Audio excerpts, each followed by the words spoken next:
Namaskar. Good evening. Namaskar and a very good evening to all of you. Today is Guru Purnima. My humble respect, gratitude to all my teachers. In fact, I'm really fortunate that one of my teachers, Professor N.N. Pillai, who was till now heading the Bharatiya Vidya Bhavan School of Communication. He is an octogenarian. He is still around.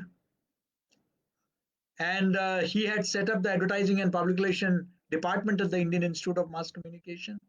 We are really fortunate to have such great gurus, and we learned the basics of mass communication from them. So on Guru Purnima, my humble naman to all gurus, all seniors, all elders in the profession.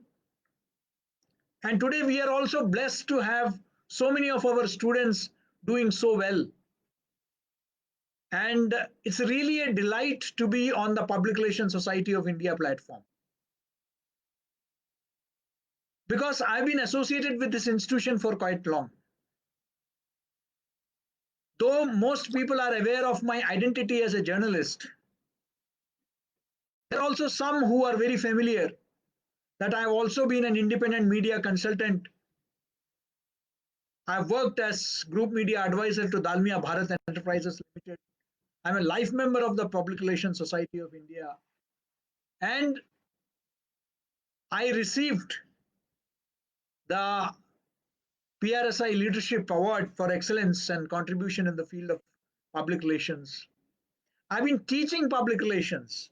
In fact, it's indeed a matter of pride that the secretary of your Delhi chapter, Sheetal Sharma, who is now a very successful, who runs her own PR agency, she was my student long time back. And when she was a student at Makhanlal Chaturvedi National University of Journalism, Noida campus. And I used to teach public relations there, corporate communication. I've been part of the Scope Communication Jury Awards, the Communication Awards Scope. So public relation has been an integral part of my life. And today, no communicator, teacher or practitioner can really be an effective communicator, reach out to his students, his colleagues, his fraternity without being a practitioner of the PR profession. And I'm really happy that in these times of Corona, the PRSI has thought of coming out with a series of lectures, the FB Live series. And it's indeed, uh, you know, I believe that a matter of great delight that so many people are associated with PRSI across the country.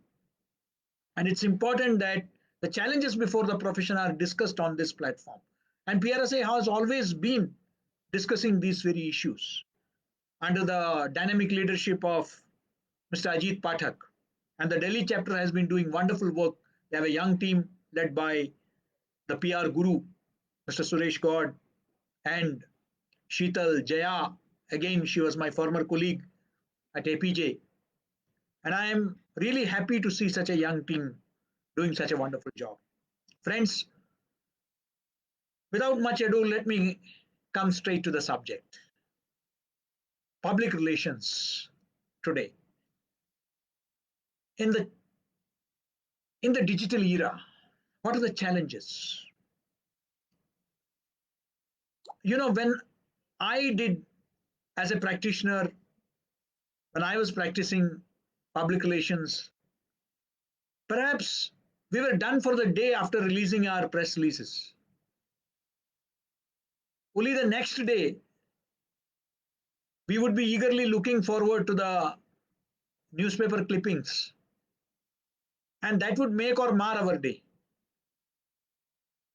And our accountability used to be to the client.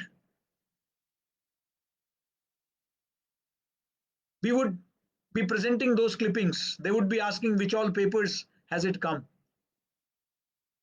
Today, you are under constant bombardment.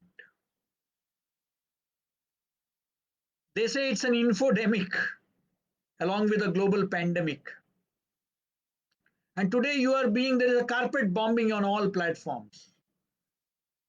People have become voracious consumers of information. And from television to your mobile phones, they are disseminating all kinds of information. And that becomes both an opportunity and a challenge for a PR professional. Let me first talk about the opportunities. The opportunity is that the digital enables you to be a force multiplier. So if you have content and you have to reach out to meet to audiences, both internal publics and external public, you can with a speed unprecedented in human history. But that also is the challenge. There also lies the challenge. PROs would only ostensibly give their landline numbers once upon a time. And after 6 o'clock, once the offices closed down, well, there were hardly any people, maybe somebody who knew them would call them at their residential number. Then came the mobile phone. And once it became the smartphone and the two-way traffic started, that became a big challenge. Today, you do not know what is going to hit you at what time. A PR professional can no more be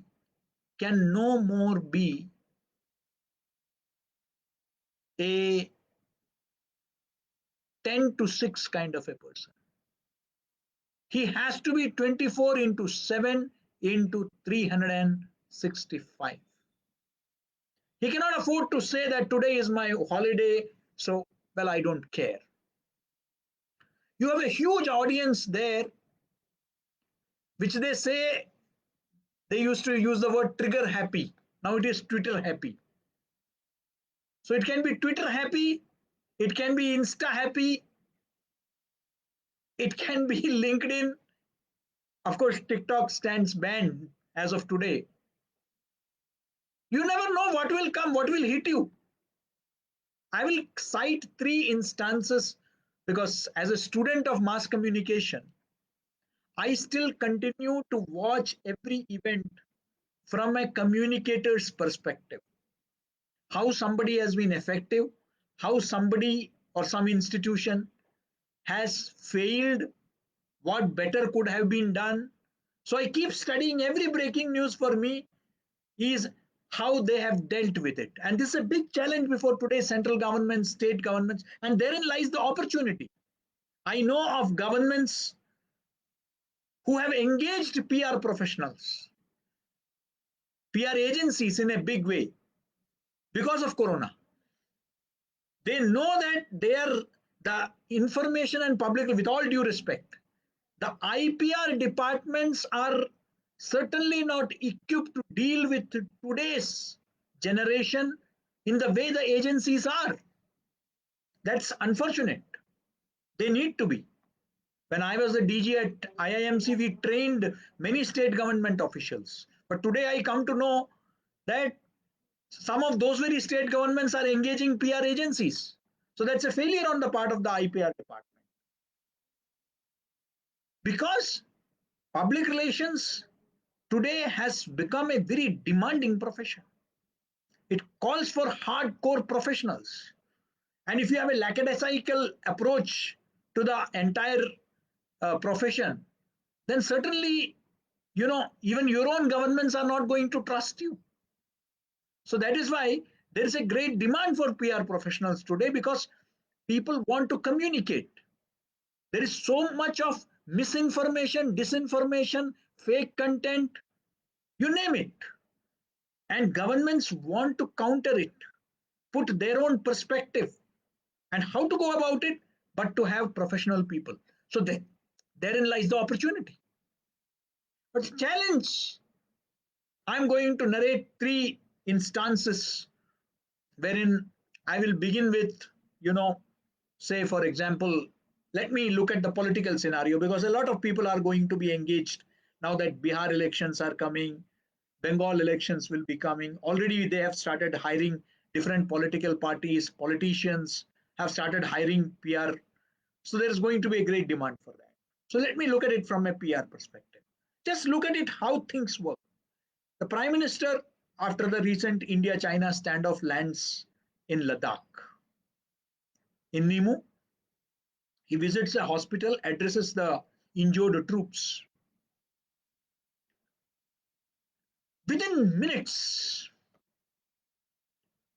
you see in the entire social media, of course, there were a lot of people who were praising him for leading from the front, you know, warning the Chinese and all that, his take on expansionism and all that, addressing the troops, boosting their morale. That was, of course, there.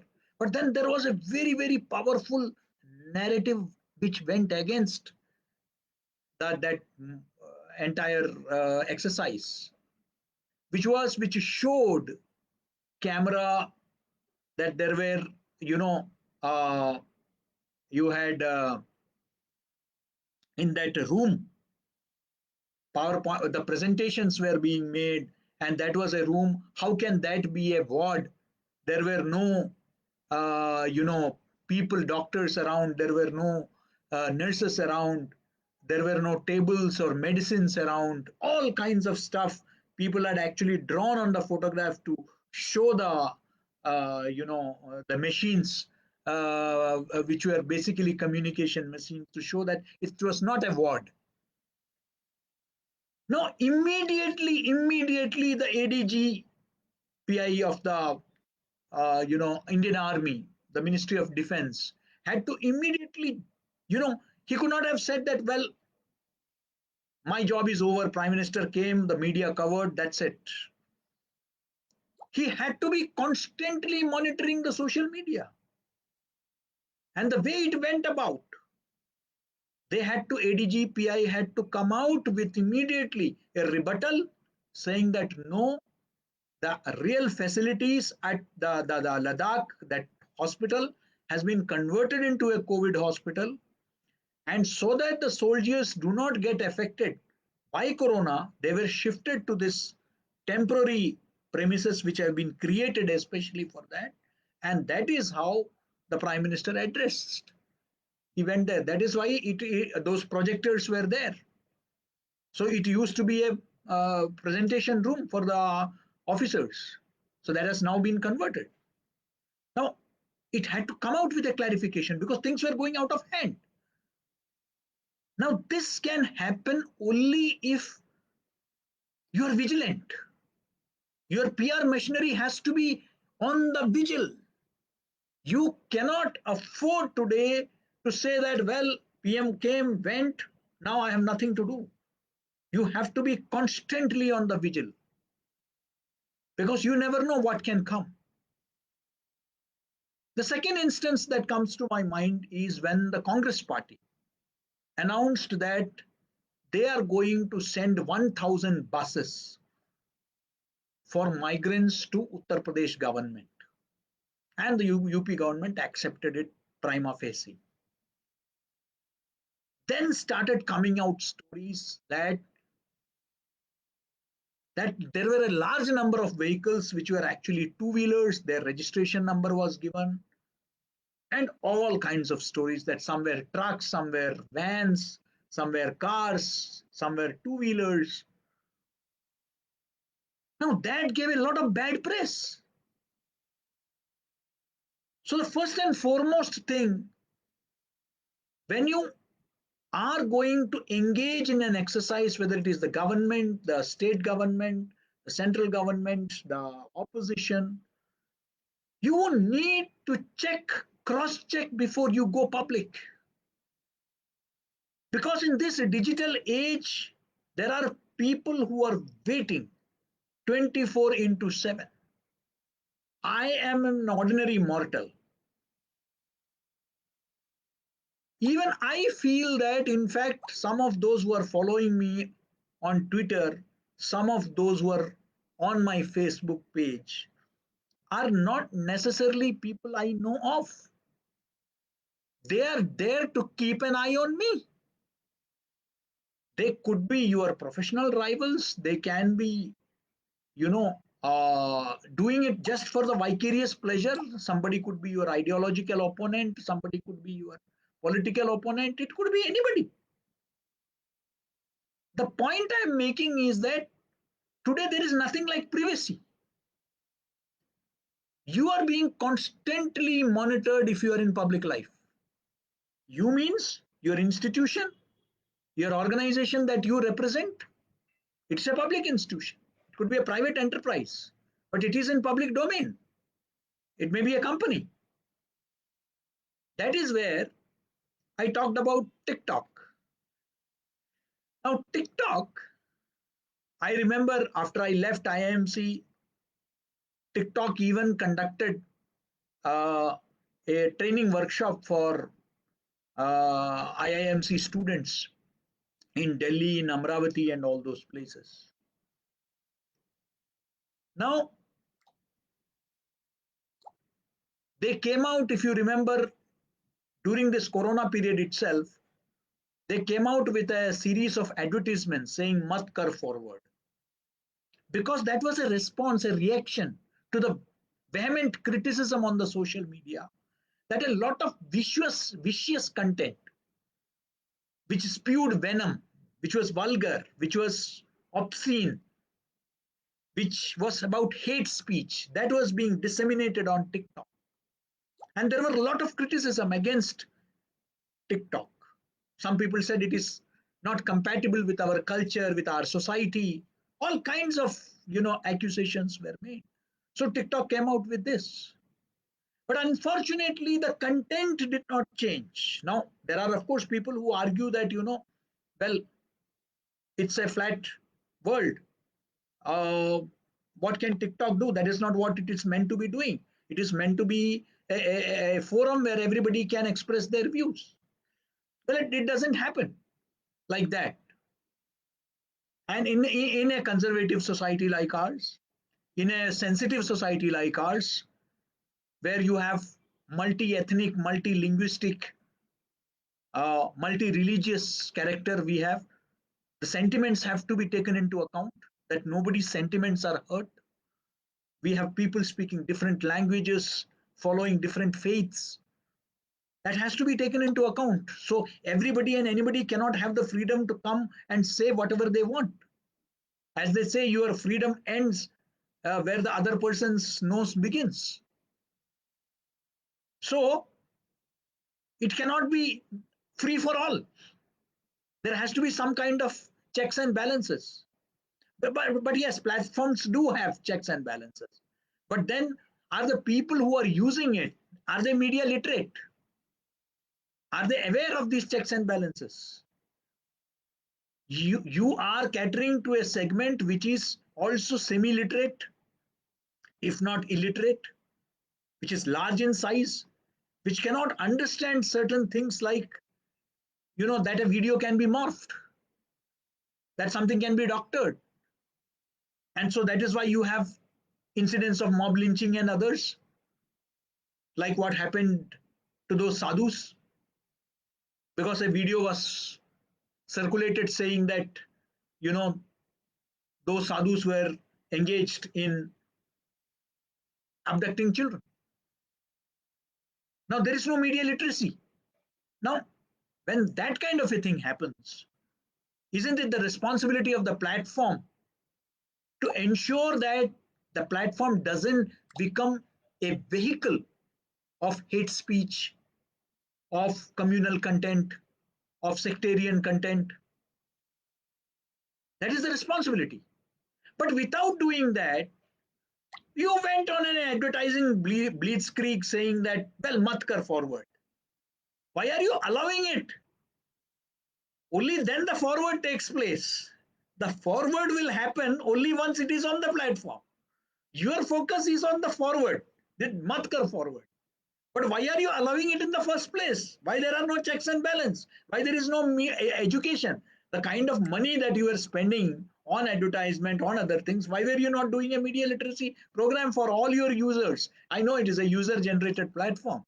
You need to talk about it. Well, I don't want to. I'm not here. I'm nothing against or against any platform. Why I'm talking about is that the disconnect between the words and the deeds. Now that is a dishonest communication, which really does not work, which may work for some time, but certainly not in this digital era. You give one lecture on Zoom, and there are people who will ask you all kinds of questions today. It is no more. It is no more one-way communication. It's no more a monologue. It is a dialogue in which you are conversing with the larger audience. It's no more the age of information where you are disseminating information. It is no more the age of communication where you are just communicating. This is the age of conversations. People are conversing with you. People are talking about you. And believe me, why is it that unpaid content has much more value than advertisement? Why we in the public relation profession? Why are we sought after? Because we are able to generate content that will instill confidence in the public at large. Now that is, you know, our success without paying. Because people want to listen to what is word of mouth, what is being said about, not what you say about yourself. That PRSI is a very recognized platform. PRSI does this, PRSI does that, PRSI does this. If you keep on, you have to do it at your end, certainly. But if only you are talking about it, then there is a problem. There should be other members, people who have benefited, people who have learned, people who have been trained, people who are part of the profession who actually feel that, well, this is an institution which actually has helped me in my profession. That adds to the credibility of the organization. And I believe that that is what is important. That others, what others are talking about you. So that is why we engage with the media. Today we engage with the social media in a big way. We engage with the influencers. We engage with the uh, bloggers. We engage with the vloggers. Today people are concerned. What is being written about them? People can hashtag, and that becomes the trend. People can tag you, and immediately any institution which is, yes, I know it's a huge problem because the traffic is so huge, it is difficult to manage. But then today you are facing, in fact, dealing with crisis communication almost on a daily basis. Almost on a daily basis. And today, he who has speed, who responds to the situation, responds to the queries, responds to the issues as the earliest, as they say, early bird gets the worm. It is how fast you are that would depend on your, how you handle the crisis. Because what may start off as a, one tweet, if you ignore it, by evening, it would have turned it into a huge disaster. Now, that is the biggest challenge. That how fast you are in addressing concerns, how honest you are in, you can make a make believe story, but then that make believe story, that cock and bull story, will not be able to stand the scrutiny for long, because there are people who are there who will tell you, no, this is not like that. So that is why today a lot of emphasis is being given to what is now being described as reputation management in public relation, in corporate communication. So reputation management, whether it is of an individual or an industry, reputation management is all about managing what people talk about you as an individual, or you as an industry, you as an institution, what people talk about you, how to manage that. People are, even today, professionals are looking into even the questions that are being asked on Quora. What Quora is asking about your institution, and what is the kind of response that is coming.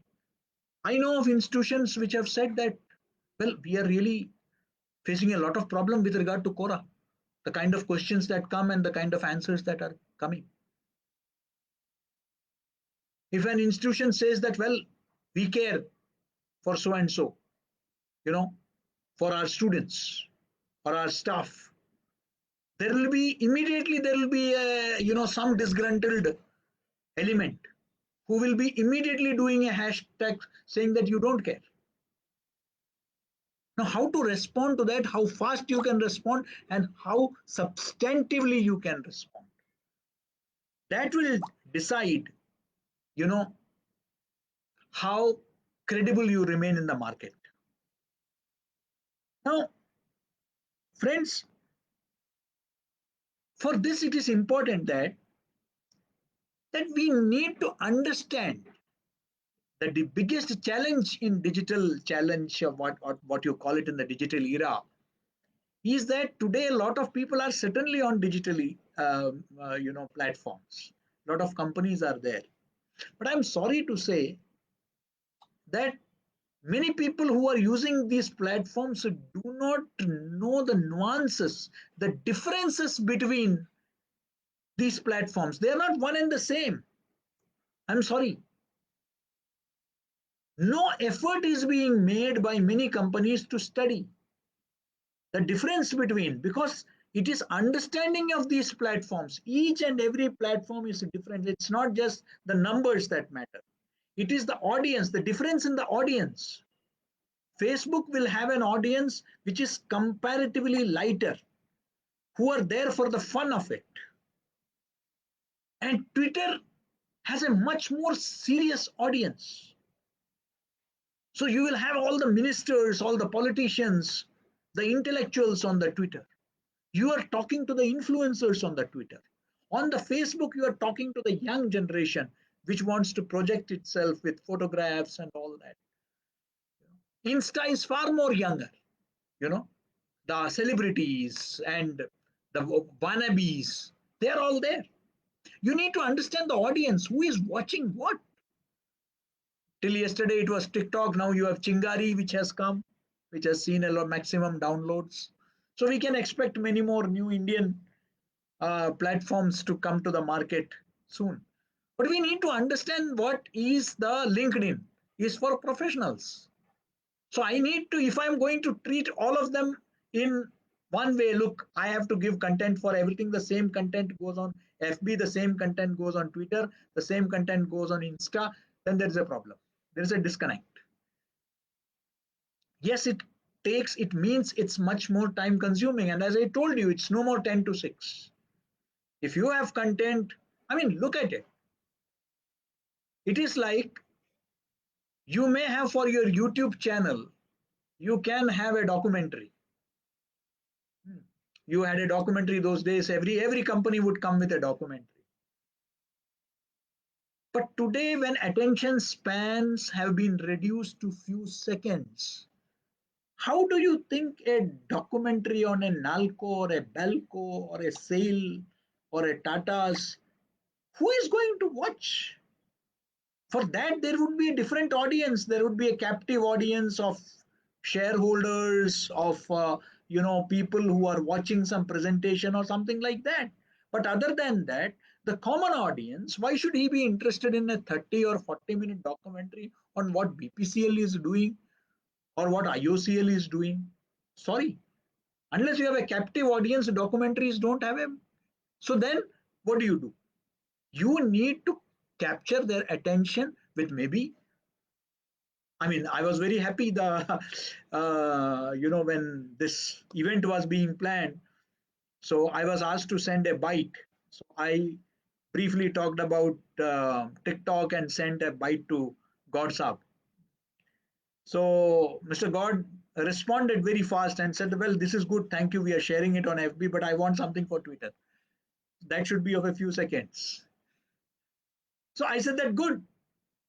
This can happen only on a PRSI platform because I've been doing it for so many platforms. In fact, I am perhaps the record holder in holding the number of webinars across the country. But this is the first time that a platform has asked me to send separate videos for Twitter and other handles and one separately for the Facebook.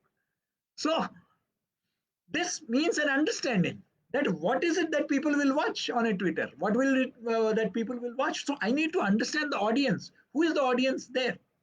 What is the kind of language that I should be using? You know. So if I'm going to use very perfect, correct English, correct, grammatically correct, and everything in a press release, am I going to do it the same on Twitter? No, it cannot be. You just won't be able to reach out to them. What are the popular hashtags? How do you combine with that? How do you converge? How do you find a visibility there? Unless you tag your stories.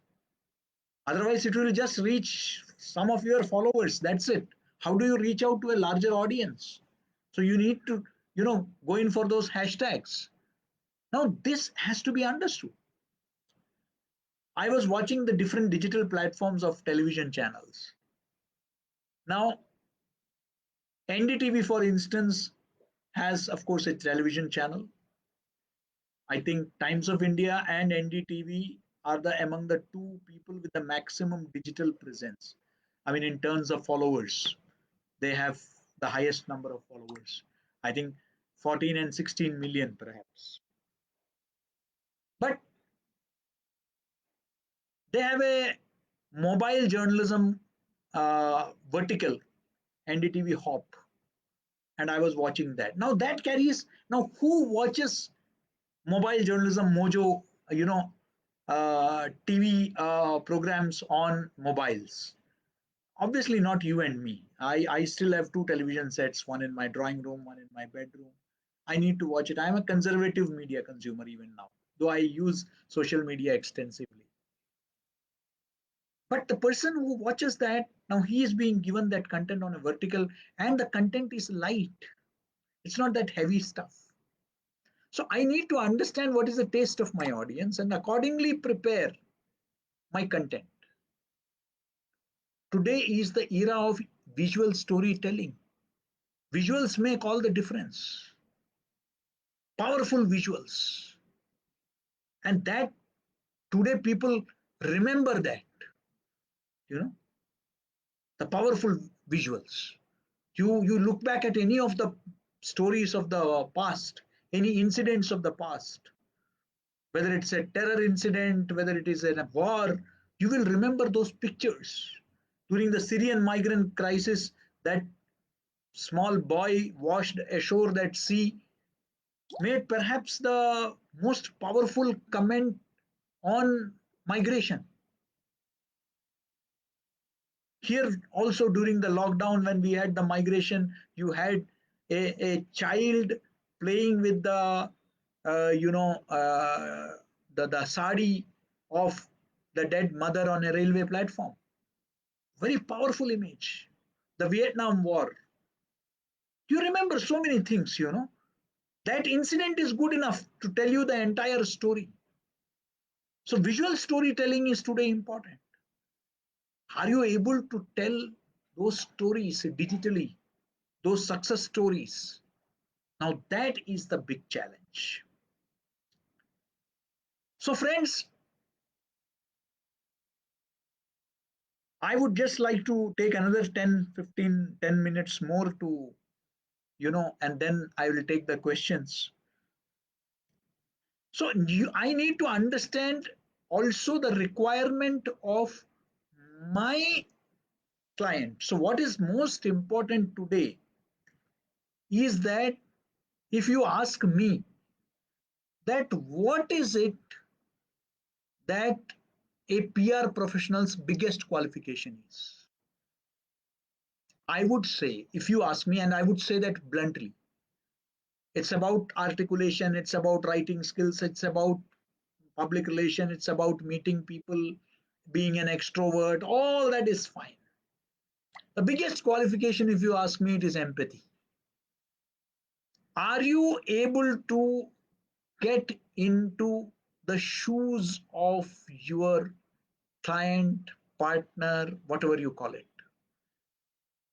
That is the most important issue, because it's like a film actor who studies the character.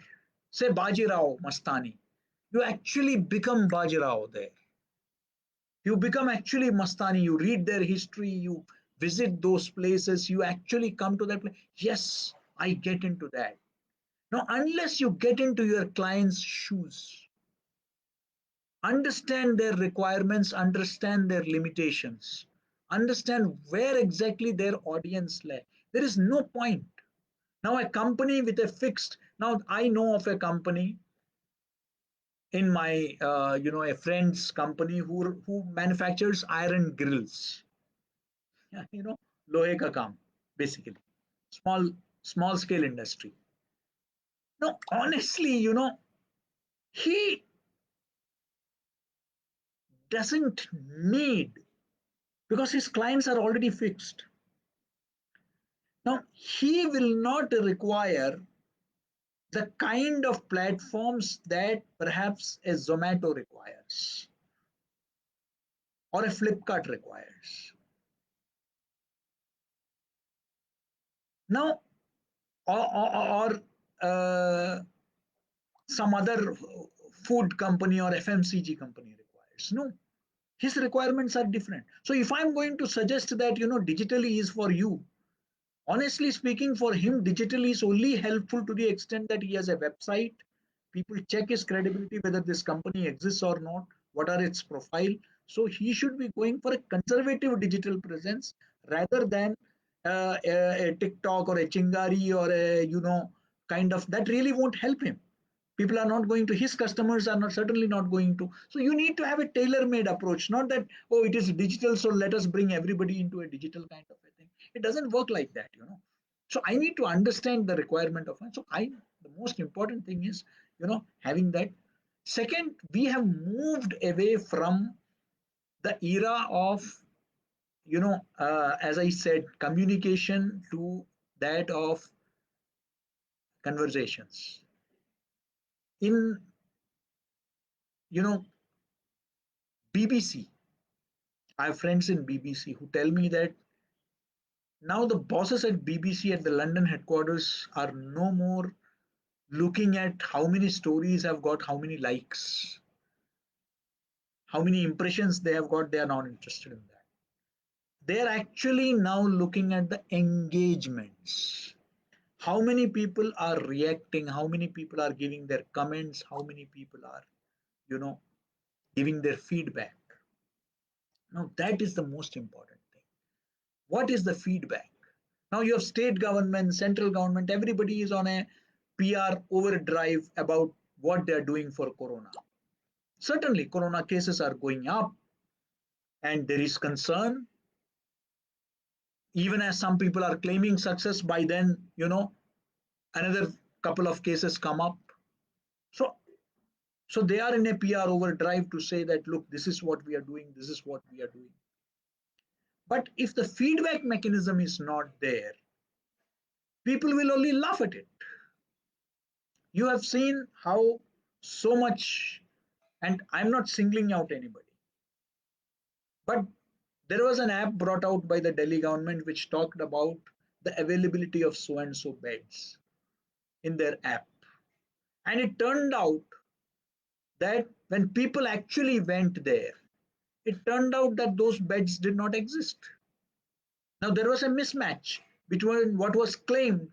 So, unless you do your homework, because today, immediately it's no more one way traffic. The moment you do that, there are 10 people who are, if you say that this is a hotline number, perhaps those days nobody would bother to call that hotline number. But today, there are people who will actually, who may not be requiring that hotline number, but will actually call up to check whether it is working or not. So without doing your groundwork, without doing your homework, if you are just indulging in public relation exercise, that will fall flat on the face. It's not going to work. Because today people have become extremely vigilant and they are now, you know, and with Corona lockdown, a majority of the people are sitting at home and they are using their smartphones all the time. And that gives them ample space, ample time, and they are utilizing that time mostly to expose. A lot of citizen journalists have now, you know, uh, playing on the front foot. They are all now becoming crusaders. Good. Now you have to deal with them as handling. You are handling the public relations. You need to tell people that look, boss, it doesn't work like this. I can, so all those hyperboles, all those, tall claims that I can make out in a press release that this is this, the superfluous, superficial, all those claims, that would fall flat on the face today because there are people are constantly, they can see it. So one has to be constantly vigilant. And the biggest issue today is every day there is a disaster. And you have to control the narrative. How to control the narrative is the biggest challenge. What is the kind of narrative? Is it positive? Is it neutral? Is it negative? What is the kind of narrative against the company, against the individual? What is it that is happening? Now that has to be seen by the kind of content that is being generated across the digital world. That is something important. So what others are, then again, you see, public relation is a lot about your advertising blitzkrieg that is going to help you certainly in what is called a product consideration. For example, if I am representing, say, a television or a hospital or a doctor, my PR exercise would ensure that, people when they think of it, okay, the 2 3 televisions which I have to buy, or 2 3 refrigerators that I have to buy, I'm on the top of that recall.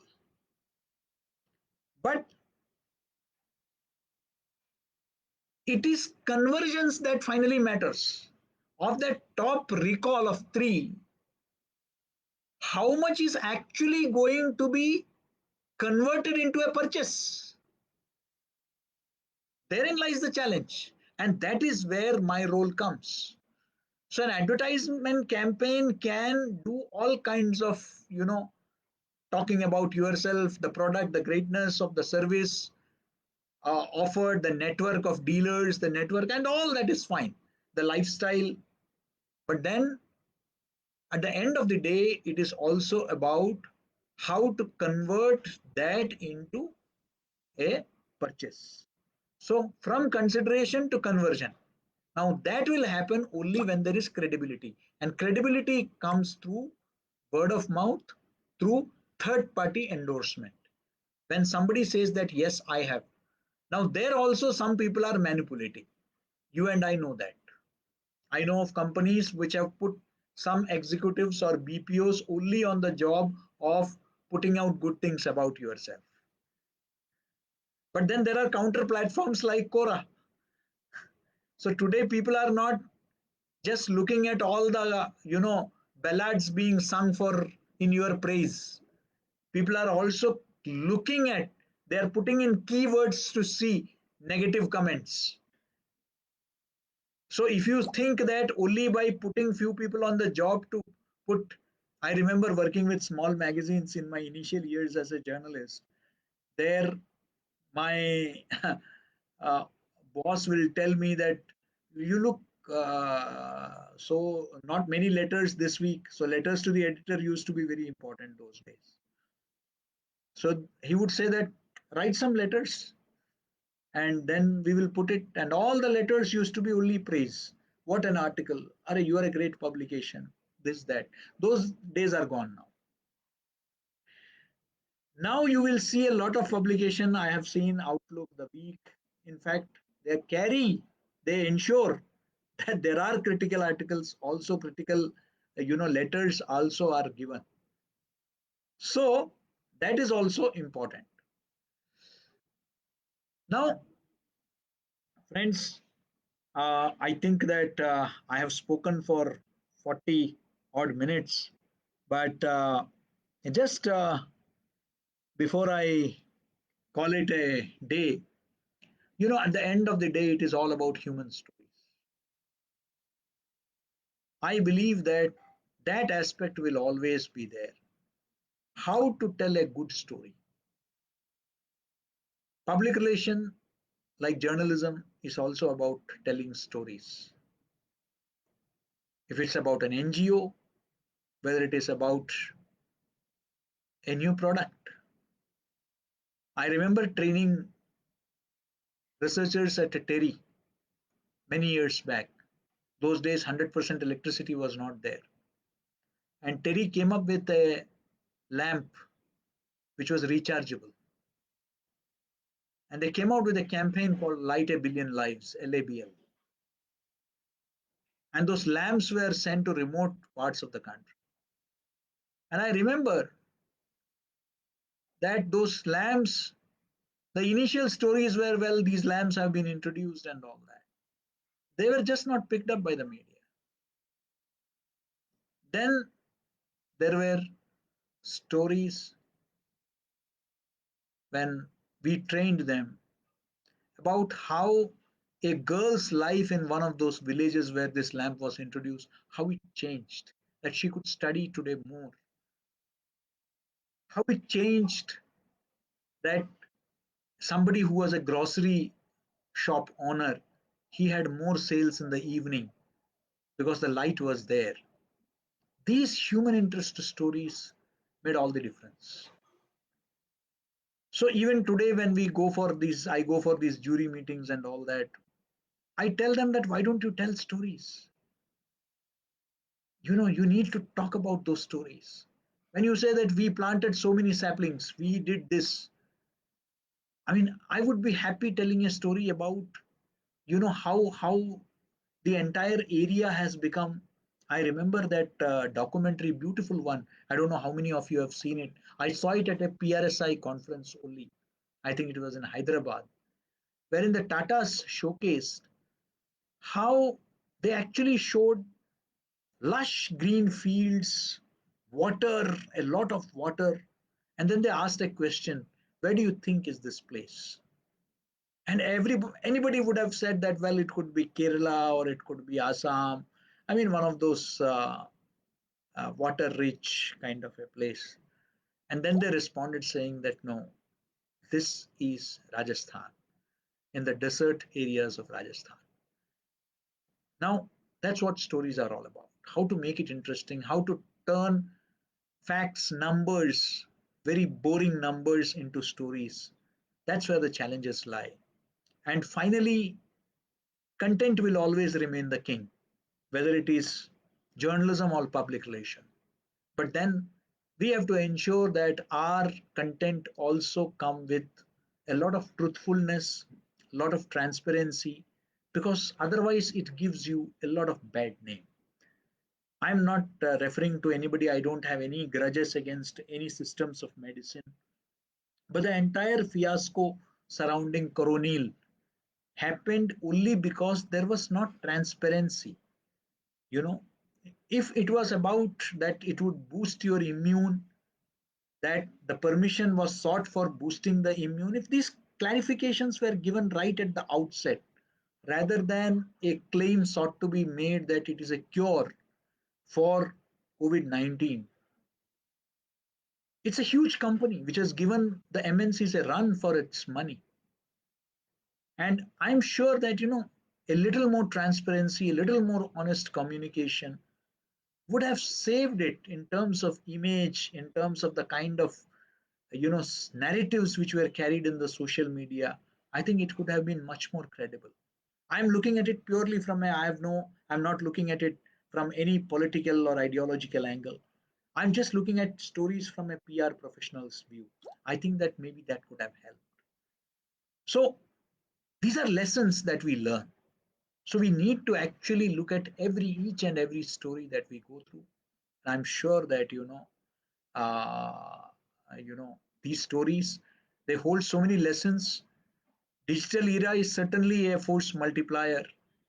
All these digital platforms, but they cannot create something. When the anti-corruption movement happened, the Nirbhaya happened, many people, then you had the Tahrir Square. I remember the excitement around social media.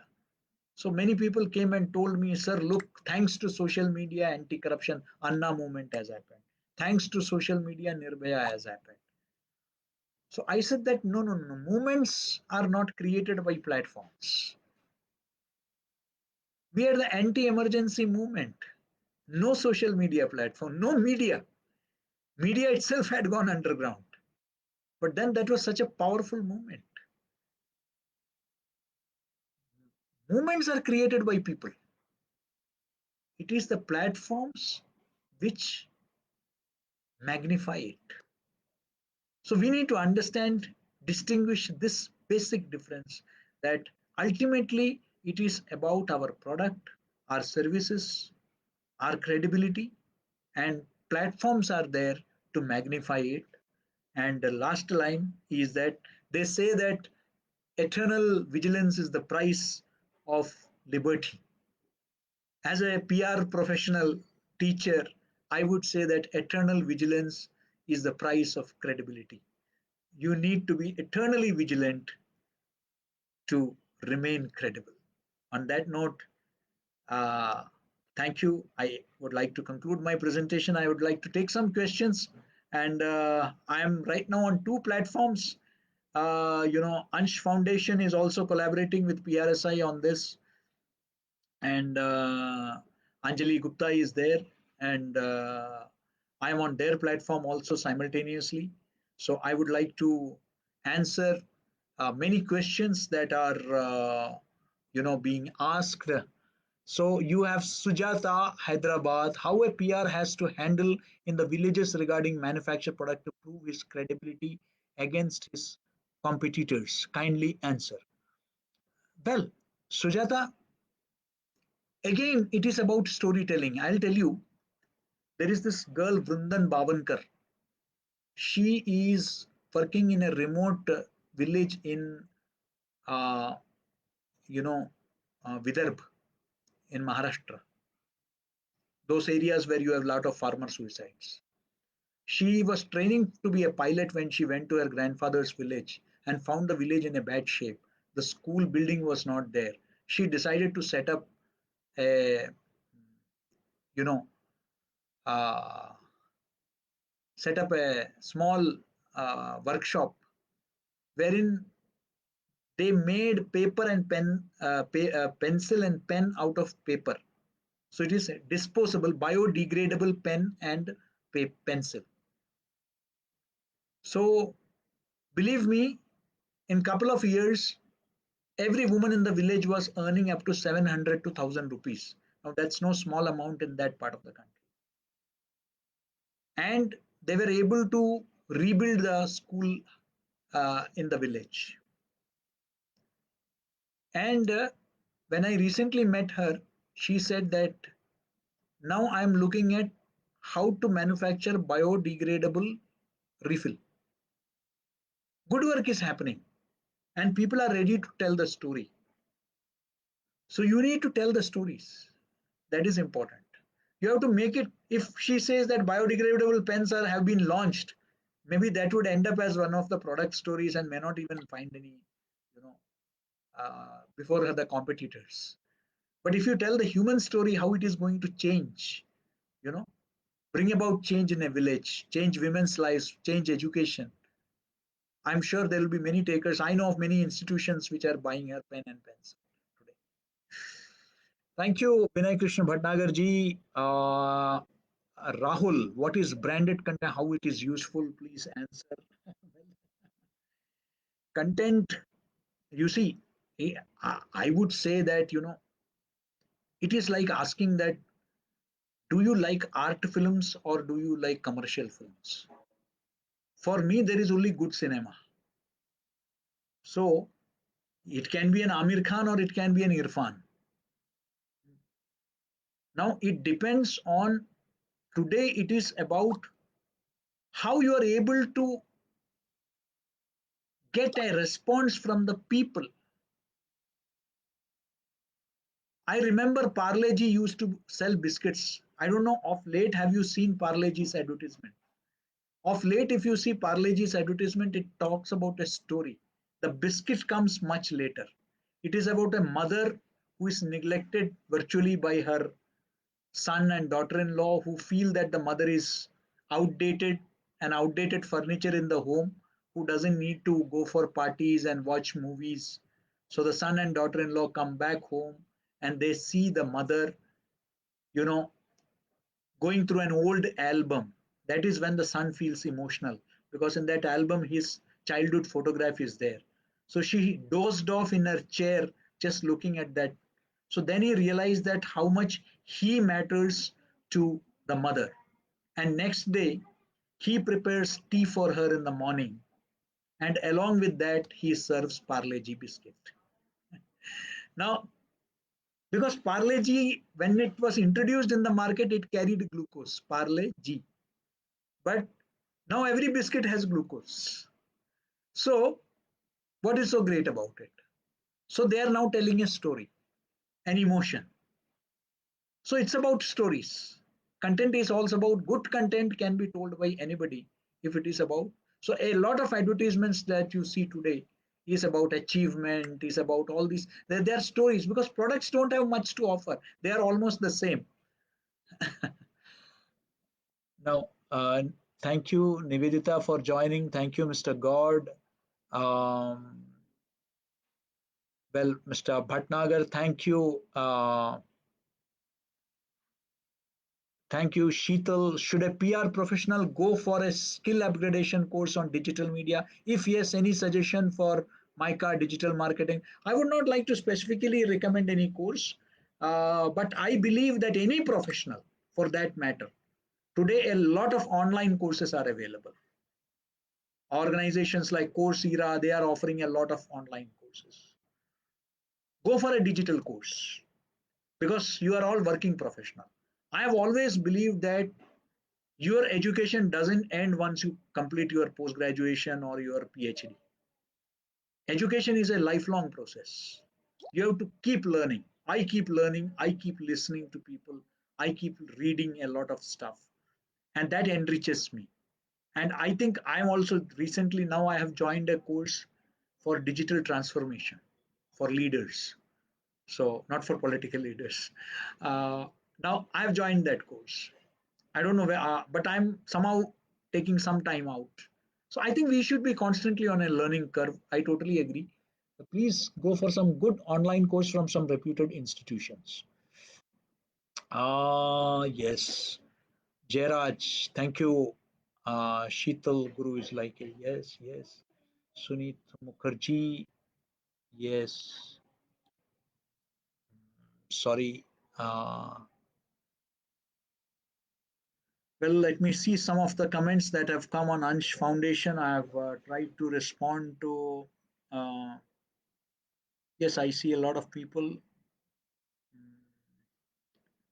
Yes, Akash Singh is saying today companies like TikTok focus more on publicity and profit. Totally. That is why, they were not able to, despite the fact that a lot of people were earning money out of them, despite the fact that, a lot of people suddenly became jobless or workless because of the sudden ban.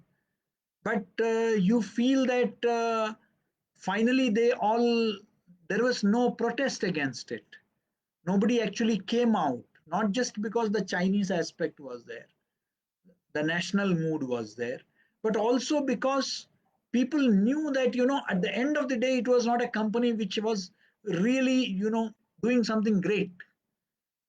So nobody is missing except those people who had spent a good part of their day making TikTok films. Otherwise, nobody actually missed it because of the credibility issue. That is very important. Reputation, yes, is very important. I'm reminded of a story before I call it a day. I'm sure many of you have heard about it. I think it's Mercedes Benz showroom. Somebody went and bought a Mercedes brand new car and got into the car and straight away drove from the showroom. After it ran a couple of kilometers, it came to a grinding halt and the car stopped. The owner tried everything possible to, you know, to restart it, but it just did not. They called the workshop and he came running, the showroom owner, and said that we are really sorry you faced this problem. Let us check this, what happened. And they actually checked it. And I mean, to the surprise of to the shock rather, of the customer, they said that, sorry, sir, I mean, we gave you the wrong piece. There was something wrong with this piece, and we will take it back and we will give you a brand new piece. So he said that, what was wrong? Tell me. I mean, it ran for a couple of kilometers. They said that, sir, there is no engine in this actually. So he said that, what are you saying? How can a car run without engine? So the shopkeeper, or I mean, the showroom owner said that, well, sir, reputation. So it is reputation that took the car for a couple of kilometers even without the engine. So reputation matters. Reputation has that potential. But then reputation can only take you up to 2 kilometers if you don't have the engine at the end of the day. That also says that reputation is important. But if you don't have the engine, it's not going to work. Yes. Sucharita Uday Shetty, could you please brief us about the kind of contents we can put on Twitter, etc.? Well, you can put content one which is relevant to the, if you talk about something else, it's not a personalized, unlike say wedding anniversary, a birthday, you can put it, nobody is going to take you to the court for that. But that's not where Twitter people are there for. That is mainly for Facebook, that your birthday is there, your wife's birthday is there, your husband's birthday is there, your anniversary is there. That's more a Facebook kind of a thing. Twitter is about serious discussions on issues of business, issues of politics, international matters.